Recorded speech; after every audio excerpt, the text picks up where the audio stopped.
Hey, Chris here again. I had a friend ask me about things that you may carry in your pocket, in your purse that you can use for self-defense. Um, One of the things that makes this really hard is a lot of those everyday carry items can be used, but the level of training you need to really use them well means pretty much at that point you are decently trained. One of the things that everyone very often talks about is using your keys. Everyone's got keys, you know. They usually say, hey, you hold them between your knuckles and you just punch someone and you can mess them up. And it's like, well, here's the thing. If that worked, muggers and people assaulting you would also do this, but they don't. And the reason is pretty simple. This is supposed to work like a knife works, right? You're supposed to stab someone. Or maybe you're going to rake it. You hold it like this, and you can go get something like some cardboard, get a cardboard box and try this. You may get a little penetration, but odds are pretty good it's going to slide back in your fingers. And that means you don't get as much penetration on the target, and it slid back and probably cut your fingers. So, not a good way to hold keys, not a good way to use keys. If you want to hold keys and try and use some with it, you hold it like you hold a key. You do a pinch grip because that gives you a little more stiffness when you're poking something or raking.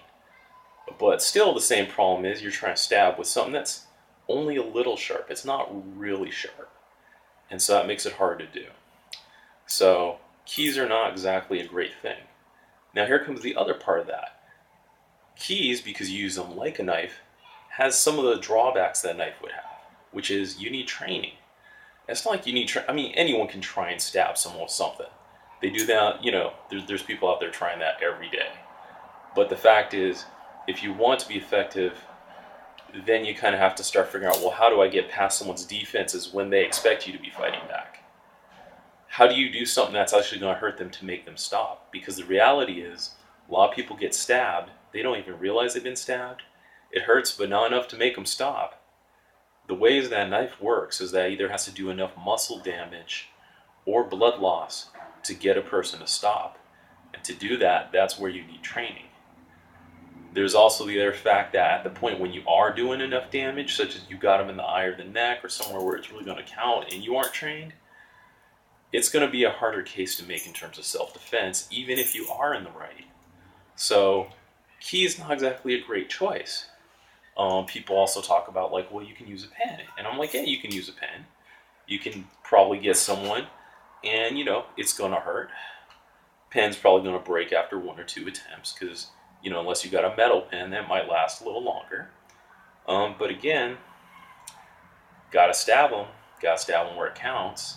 It's got to hurt enough. Mostly, I'd say you're going to stab them once or twice, and it's going to hurt them and stun them for a second. That's when you either got to palm them or hammer fist them and hit them with, the nice bony part of your arm and push them and get away. That's the thing that makes the most sense to me.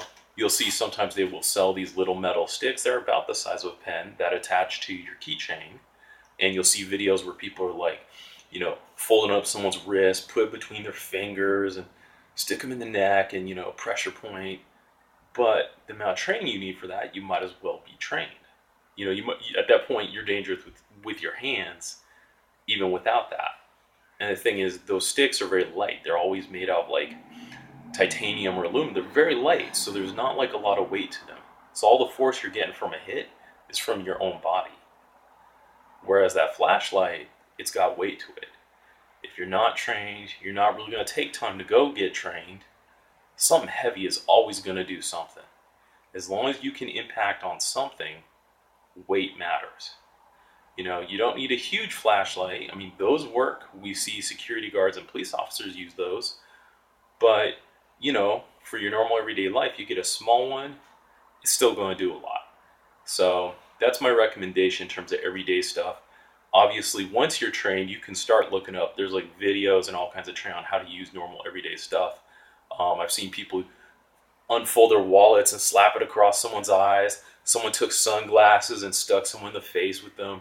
Like, everything could be used, but at the point when you can use anything, you already have a significant amount of training. You're a person who's just doing office work, you do retail, you're just minding your business. you're not really trying to do a lot of martial arts training, none of that's really going to work so hot for you. I mean, obviously, you grab something, you throw it at them, you hit them in the face with it, and you push them, and you get away, sure. But I wouldn't be sitting there counting on that as, the thing that's going to work. Like, if you're trained, you could probably find a way to do anything. Like, I can grab a DVD here, take the DVD case and dink you in the face. But that's because I have some idea of angles and places to hit. But average person, I just see, like, throw it, hit them in the face, push them over, and run.